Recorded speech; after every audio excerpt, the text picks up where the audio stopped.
அன்பார்ந்த mind and money channel viewers அனைவருக்கும் வணக்கம். ஸோ நம்ம என்ன பார்க்கலாம்னா நிஃப்டி 50ல் என்னென்ன ஸ்டாக்ஸ் எவ்வளோ தூரம் கீழே இறங்கியிருக்குன்னு பார்க்கலாம். அதுக்கு முன்னாடி பார்த்தீங்கன்னா ஏன் வந்து இந்தியன் மார்க்கெட் வந்து இப்போ டவுன் ட்ரெண்டில் இருக்குது அப்படின்றது பார்த்தீங்கன்னா லாஸ்ட் வீக்கு அநேகமாக இந்த மார்க்கெட் இது லாஸ்ட் வீக் இறங்கின மாதிரி யாரும் பார்த்துருக்க முடியாது. ஸோ எதனால் இந்த மார்க்கெட் வந்து இப்படி பிஹேவ் ஆகுதுன்றதை பார்க்கலாம். ஃபர்ஸ்ட் ரீசன் பார்த்தீங்கன்னா global trade tension. US president Donald Trump பார்த்தீங்கன்னா ஆல்ரெடி 25% வந்து டாரிஃப் போட்டார், டேக்ஸ் போட்டார் ஸ்டீல் அலுமினியம் போட்டுக்கு. அதே மாதிரி அவர் என்ன சொல்கிறாருன்னா, ஈவன் நம்ம பிஎம் அவர்கிட்ட போய் பேசின பிறகு அவர் என்ன சொல்லிட்டாருன்னா, நீங்களும் நிறைய டேக்ஸ் போடுறீங்க, நாங்களும் இனிமேல் உங்களுக்கு திருப்பி டேக்ஸ் போடுவோம், இனிமேல் வந்து ரெசிப்ரோக்கல் டேக்ஸ் எல்லா கண்ட்ரிக்கும் ரெசிப்ரோக்கல் டேக்ஸ் இருக்கும் அப்படின்னு சொல்லிட்டு இருக்கார். அவர் வந்து ரொம்ப உறுதியாக இருக்கார் டேக்ஸ் இன்க்ரீஸ் பண்ணுறதுல.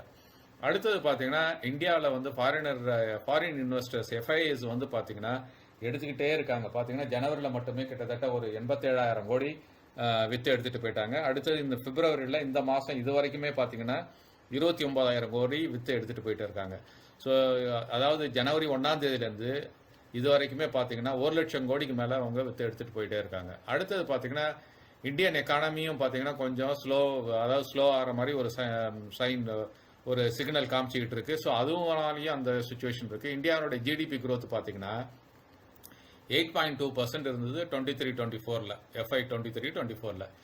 இப்போ இந்த Q2ல என்ன ரிசல்ட் வந்து ஜிடிபி வந்திருக்குன்னா 5.4%, ஆல்மோஸ்ட் பார்த்தீங்கன்னா பயங்கரமாக டவுன் ஆனதால். ஸோ அப்போ வந்து பார்த்தீங்கன்னா கார்பரேட் ப்ராஃபிட் க்ரோத்லாம் பார்த்தீங்கன்னா வந்து FY 23-24ல் நல்லா இருந்தது.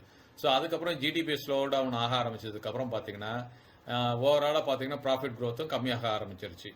அதே பார்த்தீங்கன்னா இப்போ வந்து Q2 ரிசல்ட் வரும்போது கொஞ்சம் இதாக இருந்தது. Q3 ரிசல்ட் வர ஆரம்பிச்சதுக்கப்புறம் ஸ்டாக்ஸ் எல்லாமே சரன்னு இறங்க ஆரம்பிச்சிருச்சு. ஒரு சில ஸ்டாக்லாம் பார்த்தீங்கன்னா ரிசல்ட் அனௌன்ஸ் பண்ண அன்னைக்கே பார்த்தீங்கன்னா 10%, 20% இறங்கின ஸ்டாக்லாம் இருக்குது. ஸோ பார்த்தீங்கன்னா Q3 ரிசல்ட் வந்து மார்க்கெட் எக்ஸ்பெக்டேஷன் அளவுக்கு இல்லை. அதுக்கு ரீசன் பார்த்தீங்கன்னா ஓவரால் எக்கானமியும் வந்து அந்த மாதிரி இருக்கிறதா தான். பார்த்தீங்கன்னா இன்ஃப்ளேஷன் வந்து ஹை இன்ஃப்ளேஷனில் இருக்குது இந்தியா வந்து. ஸோ அந்த கண்டிஷனால தான் பார்த்தீங்கன்னா அதாவது வந்து கம்பெனிங்க வந்து நல்லா ஏர்ன் பண்ணாங்க லாஸ்ட் 3 இயர்ஸில். பட் அதுக்கு தகுந்த அளவு சேலரி கொடுத்தாங்களா அப்படின்னா இல்லை.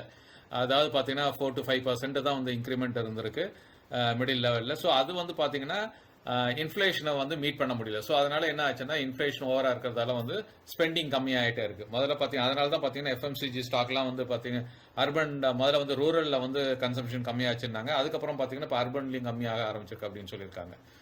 ஸோ அதுக்கடுத்து பார்த்தீங்கன்னா கார்பரேட் ஏர்னிங்ஸ் கம்மியாக வந்ததாலையும் இன்னொன்று பெரிய ப்ராப்ளம் என்னத்தில் போயிட்டு இருக்குன்னா ருப்பி வந்து வீக்கன் ஆகிட்டே இருக்கு. அதாவது எகெயின்ஸ்ட் US டாலருக்கு வந்து பார்த்தீங்கன்னா ருப்பி வீக்கன் ஆகிட்டே இருக்கு. அதாவது செப்டம்பரில் பார்த்தீங்கன்னா போன வருஷம் செப்டம்பரில் 83 ரூபா 50 பைசா இருந்த US டாலர் வந்து இப்போ வந்து பார்த்தீங்கன்னா லாஸ்ட் வீக்கில் 87 ரூபா 50 பைசாவுக்கு போயிடுச்சு. ஸோ இது வந்து டாலர் இந்தியன் ருப்பி வீக்காக ஃபாரின் இன்வெஸ்டர்ஸ்க்கு வந்து இங்கே வந்து நெட் ரிட்டர்ன்ஸ் வந்து கம்மியாகுதுன்றதால அவங்களுடைய கரன்சியில் எடுத்துகிட்டு போகும்போது கம்மியாகுதுன்றதால அதனாலேயே அவங்க வித்து எடுத்துகிட்டு போயிட்டு இருக்காங்க. அதே மாதிரி பார்த்தீங்கன்னா US பாண்ட் ஈல்டு வந்து நல்லா இருக்கு, பெட்டராக இருக்குது அப்படின்னு சொல்லிட்டு ஈவன் US மார்க்கெட்டும் நல்லா இருக்குன்னு சொல்லிட்டு வித்து எடுத்துகிட்டு போயிட்டே இருக்காங்க.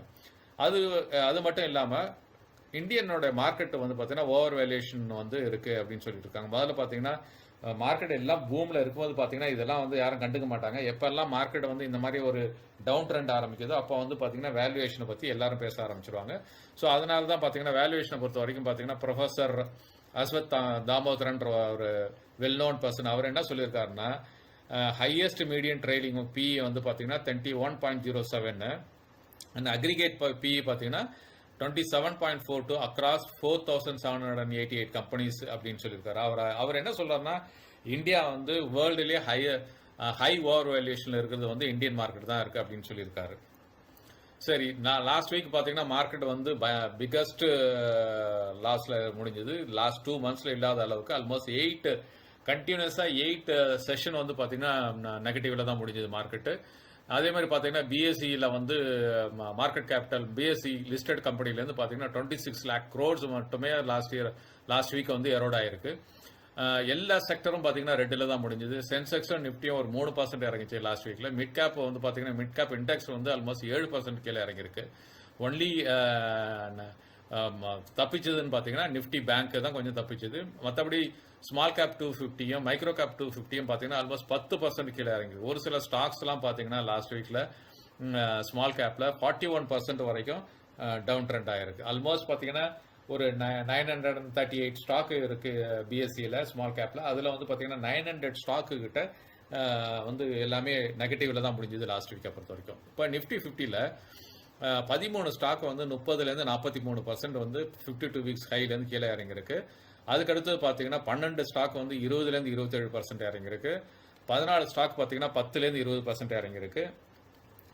ஒன்லி 11 ஸ்டாக் தான் வந்து சிங்கிள் டிஜிட் இறக்கத்தில், அதாவது 52 வீக்ஸ்லேருந்து சிங்கிள் டிஜிட் இறக்கத்தில் இருக்குது. ஸோ இதில் பார்த்தீங்கன்னா ஆல்மோஸ்ட் 25 ஸ்டாக்ஸ் வந்து அவுட் ஆஃப் 50ல் நிஃப்டி 50 ஸ்டாக்ல 25 ஸ்டாக் வந்து 20%லேருந்து 43% வரைக்கும் இறங்கியிருக்கு. ஸோ இந்த மாதிரியான ஒரு இறக்கம் லாஸ்ட் 2-3 இயர்ஸில் எனக்கு தெரிஞ்சு நான் பார்த்த மாதிரி தெரியல. பட் ஆனால் இதுதான் ஒரு டேஞ்சரான சுச்சுவேஷனில் போயிட்டு இருக்கு. இப்போ பார்க்கலாம், ஃபர்ஸ்ட் பார்க்கலாம் 30லேருந்து 43% டவுன் ஆன ஸ்டாக்ஸ் எது அப்படின்னு பார்க்கலாம். First Adani enterprises. Adani enterprises இப்போ 43% இறங்கியிருக்கு. ஹிண்டன்பர்க் ரிப்போர்ட்லேருந்து ஆரம்பிச்சது தான் அதானி குரூப்புக்கு. இந்த எல்லா ஸ்டாக்ஸுமே பார்த்தீங்கன்னா எந்த அதானி குரூப்பில் எந்த ஸ்டாக்கும் வந்து எல்லா ஸ்டாக்கும் பார்த்தீங்கன்னா 52 வீக்ஸ் லோவில் தான் ட்ரேட் ஆகிட்டு இருக்கு. 43% கீழே இறங்கியிருக்கு. அவங்களுக்கு பார்த்தீங்கன்னா பங்களாதேஷில் இஷ்யூ, ஸ்ரீலங்கா கூட இஷ்யூ, யூஎஸ் கூட இஷ்யூ.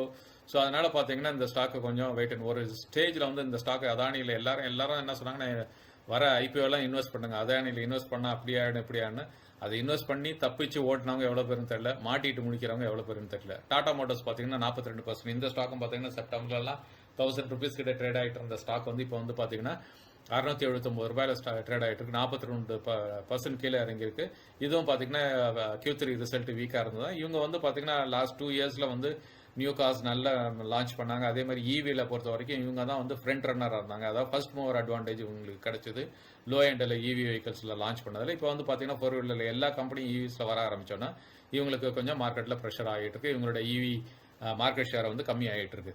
ஸோ இன்றைக்கி அவங்க தான் லீடரு. பட் ஆனாலும் பார்த்தீங்கன்னா இவங்களுடைய மார்க்கெட் ஷேர் கம்மியாகிறதுக்கு ஆகிட்டு இருக்கு. இவங்களுடைய இந்த ஸ்டாக் பார்த்தீங்கன்னா ஆல்மோஸ்ட் February 12 தான் 52 வீக்ஸ் லோவாக டச் ஆச்சு. அடுத்தது ட்ரெண்டு, அதாவது 2024 வந்து ஹையஸ்ட் ஏர்னிங் பண்ணி கொடுத்த ஸ்டாக்னு பார்த்தீங்கன்னா ட்ரெண்டு. இப்போ வந்து பார்த்தீங்கன்னா அந்த ஸ்டாக் ஆல்மோஸ்ட் 39% கீழே இறங்கியிருக்கு. அடுத்தது பார்த்தீங்கன்னா ஜூடியோலாம் வந்து ட்ரெண்ட்லேருந்து அவங்க ரீட்டைல் ஷாப்ஸை எக்ஸ்பேண்ட் பண்ணிக்கிட்டே இருக்காங்க. பட் ஆனால் மார்க்கெட் எக்ஸ்பெக்டேஷன் அளவுக்கு அவங்க Q3 ரிசல்ட் கொடுக்காததால் இந்த ஸ்டாக்கு கீழே இறங்கிருச்சு. அதுக்கடுத்தது பார்த்தீங்கன்னா ஹீரோ மோட்டோகார்ப் பார்த்தீங்கன்னா 38% கீழே இறங்கியிருக்கு. இந்த ஸ்டாக்கும் பார்த்தீங்கன்னா இயர் ஆன் இயர் பேசிஸ் அவங்களுடைய க்ரோத் வந்து பார்த்தீங்கன்னா சிங்கிள் டிஜிட்டில் தான் இருக்குது. பட் ஆனால் ஹோண்டா பார்த்தீங்கன்னா அவங்க டபுள் டிஜிட் க்ரோத்தில் போயிட்டு இருக்காங்க. ஸோ அதனால் இவங்க வந்து பார்த்தீங்கன்னா இவங்களுடைய மார்க்கெட் ஷேரும் வந்து அவங்க லூஸ் பண்ணுறாங்க. இவங்கள்ட்ட ப்ரீமியமும் ஸ்கூட்டர்லேயும் வந்து சரியான ப்ராடக்ட் அமையாததால் இவங்களுக்கு வந்து அந்த 2 செக்மெண்ட்லேயும் அவங்களால வந்து க்ரோத்தை காமிக்க முடியல. அதில் க்ரோத் வந்தால் தான் இவங்களுக்கு வந்து மார்க்கெட் ஷேர் கெயின் பண்ண முடியும்.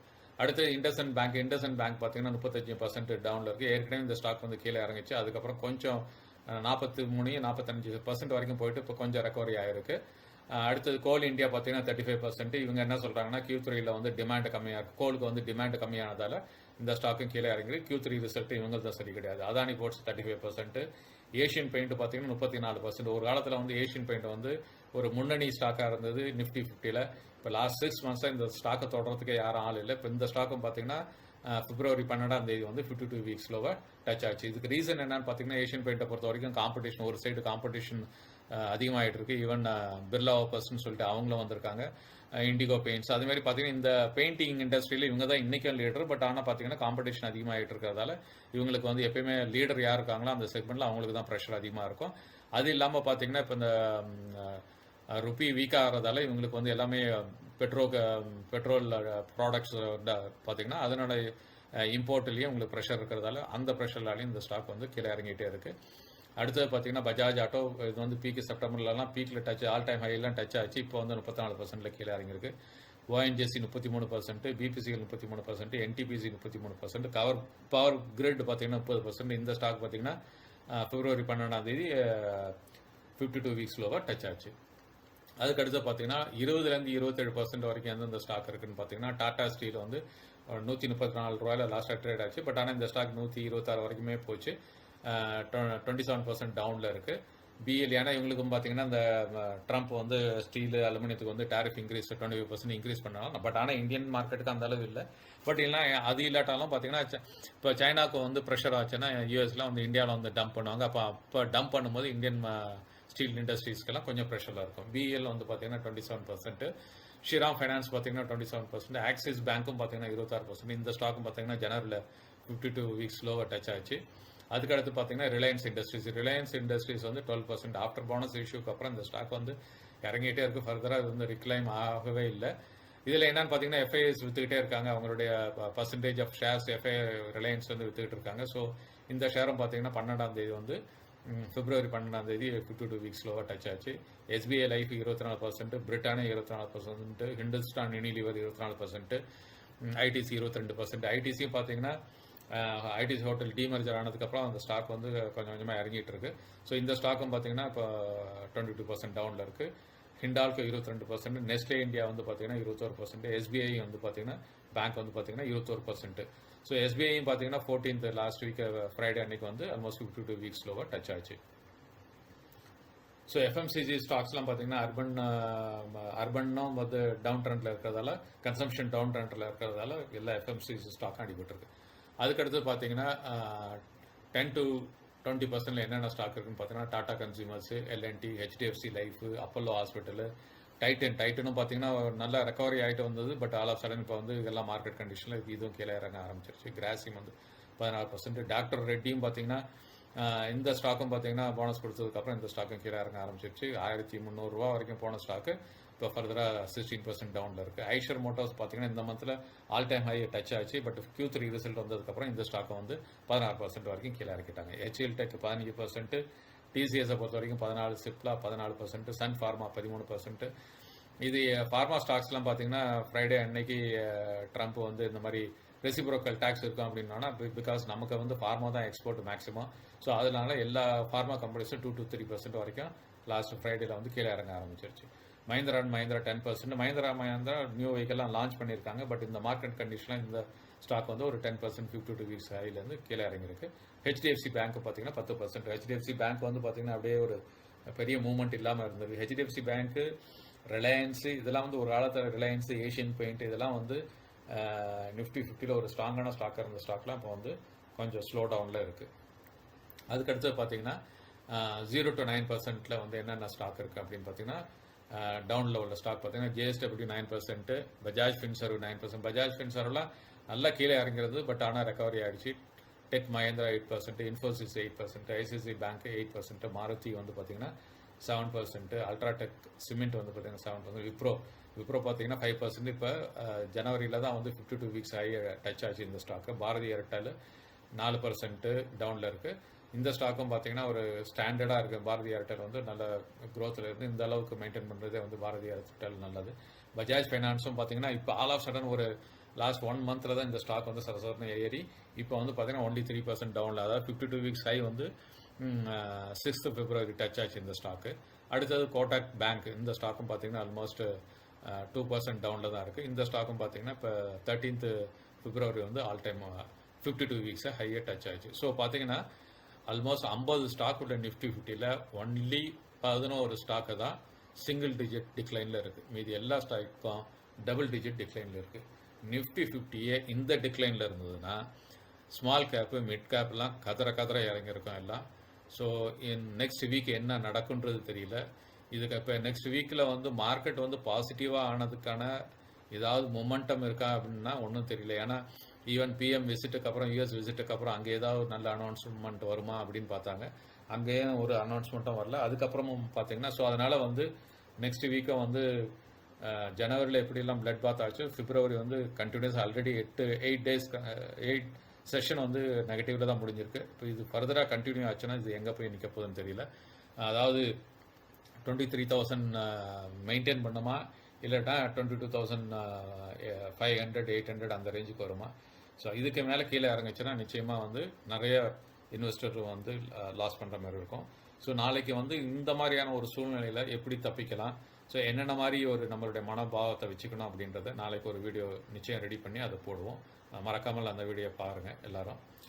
ஸோ இந்த டீட்டெயில்ஸ் டேட்டா பார்த்தீங்கன்னா நான் வந்து 6th December அப்போ ஒரு வீடியோ போட்டிருந்தேன். அந்த டைமில் வந்து ஒரு 15 ஸ்டாக்கை தான் வந்து 20%க்கு மேலே டவுனில் இருந்தது. ஆனால் இன்றைக்கி வந்து 25 ஸ்டாக் வந்து 20%க்கு மேலே டவுனில் இருக்குது. அதாவது அடிஷனலாக இன்னொரு 10 ஸ்டாக் வந்து இதில் ஆட் ஆகிடுச்சு. ஸோ அன்னைக்கு உள்ள தேதியில் பார்த்தீங்கன்னா IndusInd bank 42, Adani enterprise 33, Tata motors 31, Asian paint 29, Bajaj auto, Hero MotoCorp, SBI, Britannia, ONGC, coal India, Adani ports, Tata consumers, BPCL, Tata steel, Bajaj finserv மட்டும் இதுலேருந்து தப்பிச்சு அந்த பக்கம் போயிடுச்சு, சிங்கிள் டிஜிட்டில் வந்துருச்சு. ஸோ மீதி எல்லா ஸ்டாக்கும் பார்த்தீங்கன்னா அதில் கண்டினியூ ஆகிட்டு இருக்கு. ஸோ ஃபர்தராக கீழே இறங்கியிருக்கு. ஸோ டிசம்பருக்கு அப்புறம் டிசம்பர், ஜனவரி, பிப்ரவரி, இப்போ இன்னும் பிப்ரவரி மீதி நாள் இருக்குது. ஸோ நிஃப்டி 50K இந்த கதினா மிட் கேப் ஸ்மால் கேப்புக்கெலாம் எப்படி இருக்குன்றது பார்க்கணும்.